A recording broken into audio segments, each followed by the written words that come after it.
Okay guys, so I'm going to go over some of the things that I was going to go over in class today about the different video effects that you can use for your video poem project.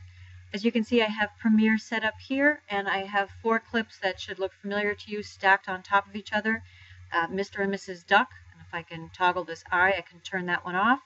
And then you can see I have one of the riders underneath, and then I have the eagle underneath that, and I have brown horse underneath all of the other clips.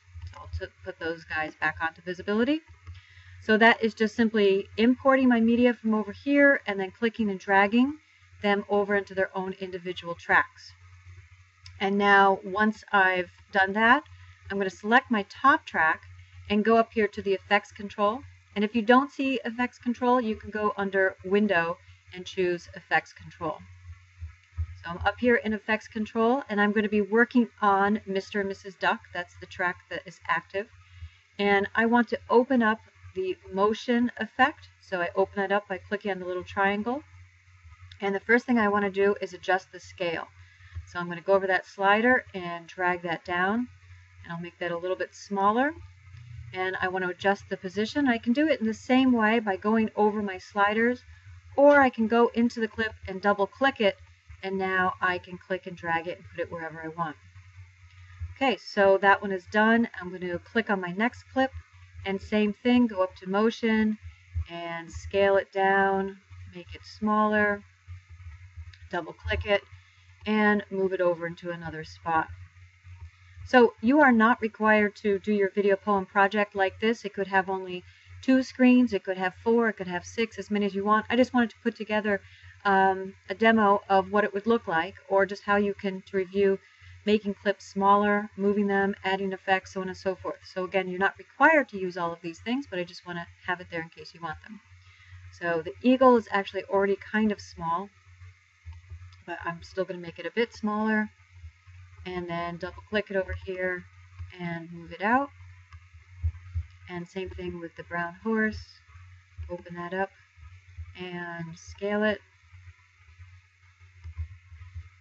Double click it and move it out. Now if I wanted to crop one of these, I'm going to go over to my effects, click on effects over here, and I'm going to search for the crop over here in the search option. So I'll look for crop, and here I find crop under transform, and I'm going to double click that. And that has now actually added the crop option as an effect to my brown horse clip. That was the last one I was working on. So if I want, I can double click it, and I could come in and I could actually crop the clip just like you would in Photoshop if I wanted to do that. So again, it's not a requirement, but I just wanted to point that out if you want to do the crop tool. So you select your clip in the timeline over here, and I'm looking for crop. Crop is still open over here. I can double click crop from the effects panel.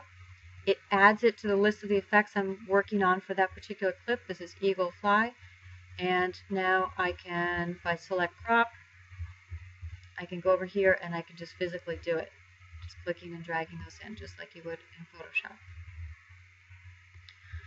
Photoshop. Okay, so I'll just do it to one more. I'll click on, let's go up my timeline here.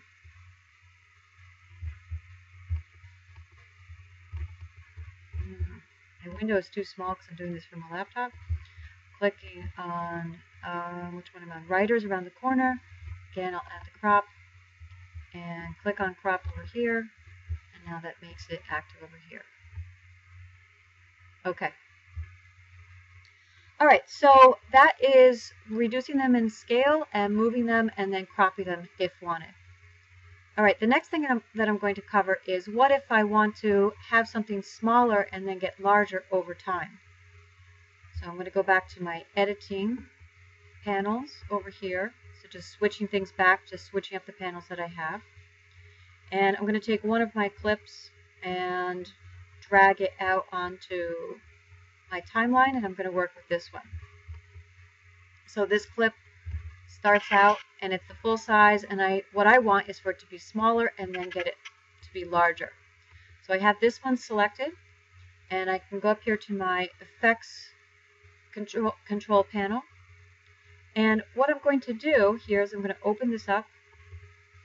And where it says position, there's a little stopwatch, and I'm going to click on that, and that is setting up a keyframe.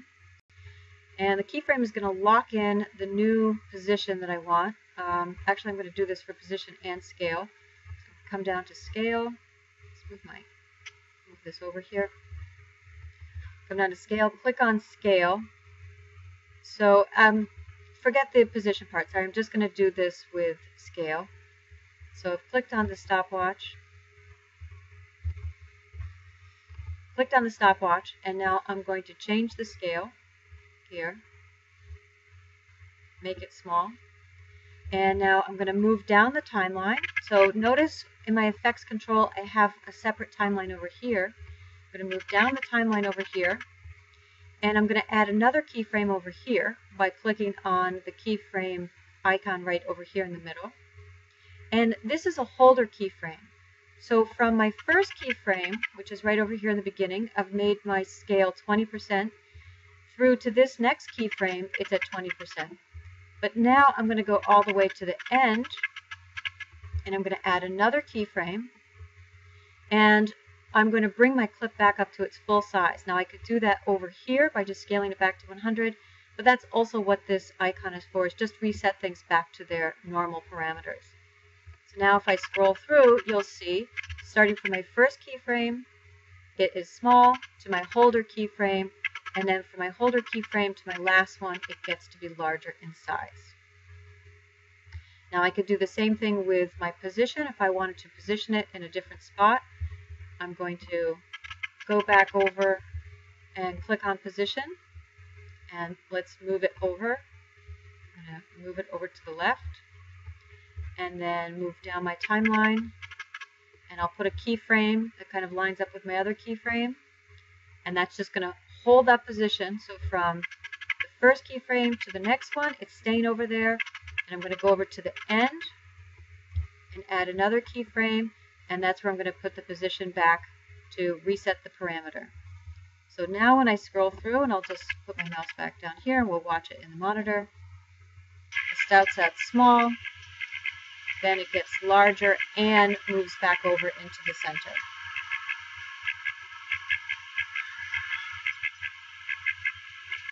Okay, there we go. So that's enough for this video. In the next one, I will talk about adding the effect.